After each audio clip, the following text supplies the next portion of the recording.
c'est pas à moi de lui répondre. Je crois que ses camarades gendarmes sauront lui répondre. Mais moi, j'ai écouté comme vous et j'ai noté parfois beaucoup de contre-vérités dans ce qui a été dit. Sur le détail, ils sauront lui répondre. Et il dit que son salaire a été divisé par 4.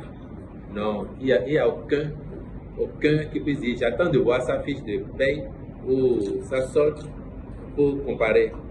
Si on enlève les primes de responsabilité éventuelles qu'il avait ou qu'il a pu avoir, et on regarde son salaire net au mois par terre, je suis convaincu que ça ne peut pas avoir été divisé par 4.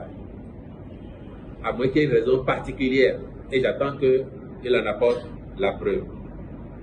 Mais au-delà de ça, je crois que vous tous avez entendu certaines affirmations dont la gravité, me semble-t-il, n'est pas pour le bien de celui qui les porte, surtout pour les responsabilités qui ont été les siennes.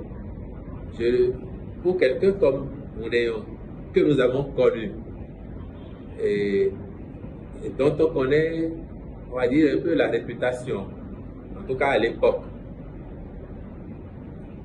que sa position actuelle l'amène à dire des choses qui s'assimilent à de la subversion, qui s'assimilent même à de l'attentat au moral des troupes. C'est un crime. Et M. Moundéon, il le sait. Moi, j'ai beaucoup d'admiration pour lui. Et ce n'est pas parce qu'il est retraité d'office que cette admiration aura cessé.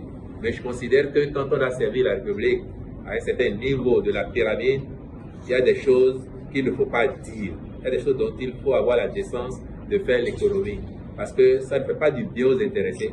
Ça ne fait pas du bien à la République. On ne peut pas avoir été Philippe Moundéon et aujourd'hui être adepte de la subversion. Parce que dans ces propos, vous avez dû noter, vous comprenez de quoi je parle. À la limite, c'est pathétique et c'est malheureux pour lui-même. J'espère qu'avec le recul, il a eu le temps de se réécouter et de voir lui-même qu'il n'aurait certainement pas dû dire les choses qu'il a dites et que les Béninois ont entendues.